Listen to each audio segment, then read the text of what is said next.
bien bonjour et bienvenue dans cette vidéo consacrée à mon voyage de novembre dernier en Islande. Voyage que j'ai fait accompagné de Marlène, ma sœur. Sa sœur, Marlène, sa sœur. Je pouvais pas savoir, moi. Alors les vacances ont plutôt bien commencé étant donné que l'avion avait un sérieux retard. Donc on a dû un peu tuer le temps à l'aéroport de Bruxelles, ce qui fait qu'on est arrivé assez tard en Islande et qu'il faisait déjà nuit, étant donné que ce jour-là, le soleil se couchait à 16h18. Oui, c'est bien ça, 16h18. Et donc ça, c'était un 18 novembre. Alors vous vous posez peut-être la question de comment ça se fait que le soleil se couche si tôt. Surtout si vous visualisez la Terre comme ça, avec l'Islande qui se trouve ici, mais à environ même longitude que les îles Canaries, où par contre le soleil se couche à 18h12, donc contre 16h18 pour l'Islande. Et bien déjà la Terre n'est pas comme ça, elle n'est pas plate, elle est ronde, et elle est inclinée de 23 degrés. Ce qui fait qu'en novembre, comme vous pouvez le voir ici, le soleil se couche d'abord en Islande et puis aux îles Canaries. Et donc tout ça, c'est à cause de l'inclinaison de la Terre.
Si l'endroit vous rappelle quelque chose, c'est normal, étant donné que plusieurs plans de la série Game of Thrones ont été tournés ici.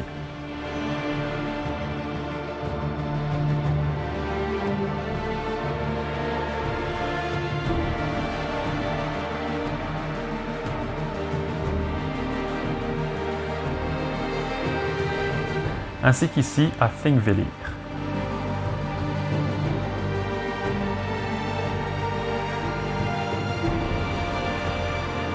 Alors cet endroit si étonnant est en fait né de la séparation progressive entre la plaque eurasienne d'un côté et la plaque nord-américaine de l'autre, ce qui crée toute une série de failles dans la région.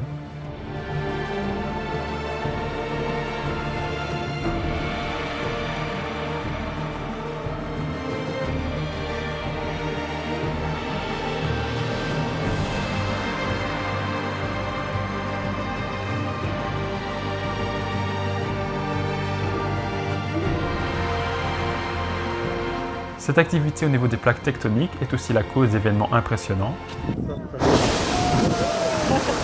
Les geysers.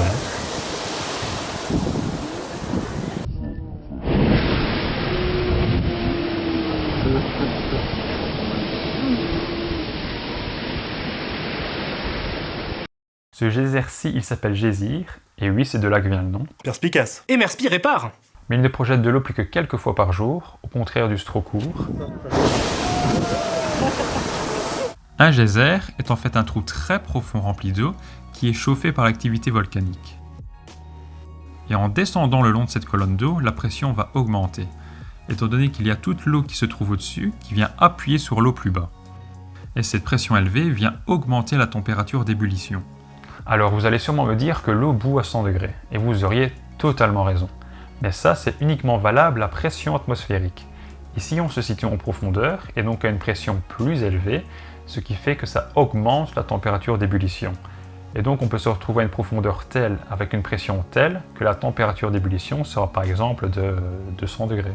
Étant donné que l'eau est constamment chauffée par l'activité volcanique, sa température va s'élever bien au-dessus des 100 degrés, jusqu'au moment où des petites bulles de vapeur vont commencer à se former et vont remonter à la surface. En remontant, ces bulles vont entraîner avec elles un peu d'eau liquide. Et cette eau, en s'évacuant, va donc venir diminuer le poids de la colonne d'eau, ce qui diminue la pression et va donc diminuer la température d'ébullition. Ce qui fait que l'eau en profondeur qui était surchauffée va pouvoir se vaporiser et elle va entraîner avec elle toute l'eau liquide qui était située au-dessus, ce qui va donc former le geyser.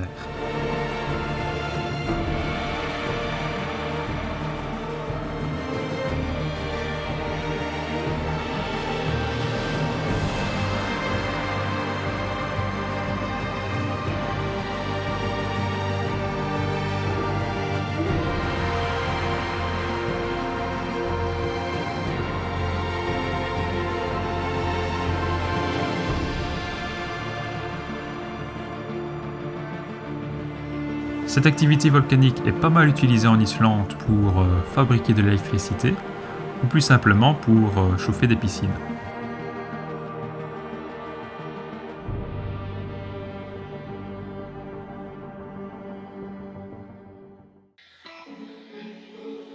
I'm seeing shimmers in this long-lasting dream. A made-up image, bringing back memories. Yes, I've been wasting like most of my life watching paintings dry. I wanna take back the hours we last singing lullabies, lullabies. No one's tough when faced with time. We waste our lives lying, we're fine. We step on knives to pass that time. We waste our lives lying, we're fine.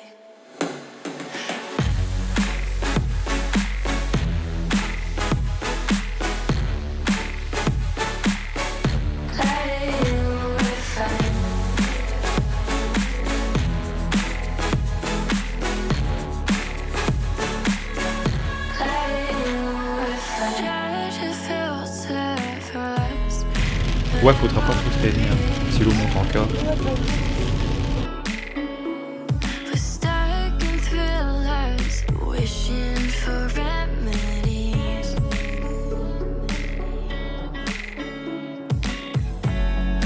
No one's tough when faced with time. We waste our lives lying, we're fine. We step on knives to pass that time. We waste our lives lying,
Nous sommes désormais au Jökulsárlón, qui est une lagune glaciaire dans laquelle le Vatnajökull vient se déverser. Je pense que ça se prononce ainsi. C'est la deuxième plus grande calotte glaciaire d'Europe avec ses 8000 km² environ, ce qui représente plus de 2 fois la superficie de la province de Hainaut.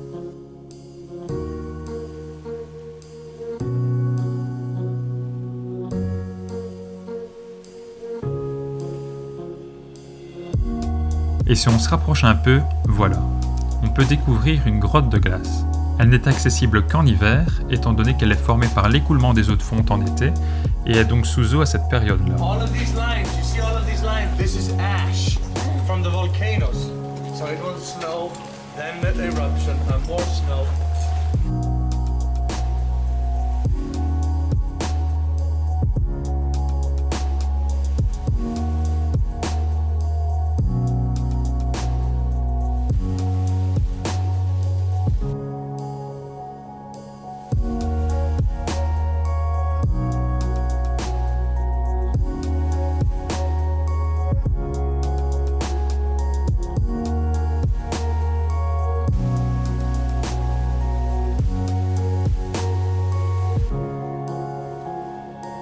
Et cette fonte, elle s'accélère.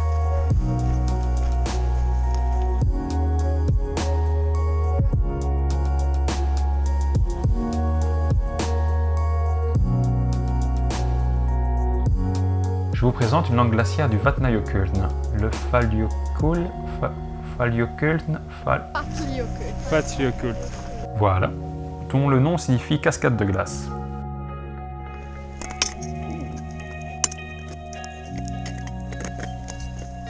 Encore une fois, vas-y, fais encore une fois. C'est de frapper au mur. Ah. Yeah! Un des moyens de visualiser la fonte d'un glacier est la présence de moraines. Alors les moraines sont des petites crêtes faites de pierre. Pierre, présent. Non, sérieux! Alors les moraines sont de petites crêtes faites de rochers situées en avant d'un glacier et qui se forment lorsque le front du glacier avance, notamment en période hivernale. En effet, sur une année de recul classique, le front du glacier va reculer d'une bonne distance pendant l'été, mais va un peu réavancer en hiver. Et en réavançant, il va venir racler le sol, et donc les différentes pierres qui s'y trouvent, ce qui va former ces amas de roches à l'endroit où il aura le plus avancé. Et en recoupant les photos et les différentes mesures faites de la position du front du glacier, on peut déterminer à quelle moraine correspond quelle année. Ainsi, on peut observer que les moraines ont reculé chaque année entre 1990 et 2004. Et en mesurant la distance entre ces moraines successives, on peut connaître le recul du glacier sur un an. Cette distance étant en moyenne de 14 mètres par an entre ces dates, du coup entre 1990 et 2004. Mais depuis cette année 2004, on ne constate plus du tout de moraines, alors que le glacier a bel et bien reculé. C'est dû au fait que même en période hivernale, le glacier n'avance plus du tout, contrairement aux années précédentes. Ça donne une idée du recul impressionnant du glacier qui est de 30 mètres par an depuis 2005. Et ce glacier n'est pas le seul à subir un recul important, comme par exemple cet autre glacier en Islande, qui a été déclaré mort en 2014 et dont on a pas mal entendu parler il y a quelques mois, étant donné qu'une plaque commémorative avait été inaugurée à ce moment-là. Donc c'était en août 2019.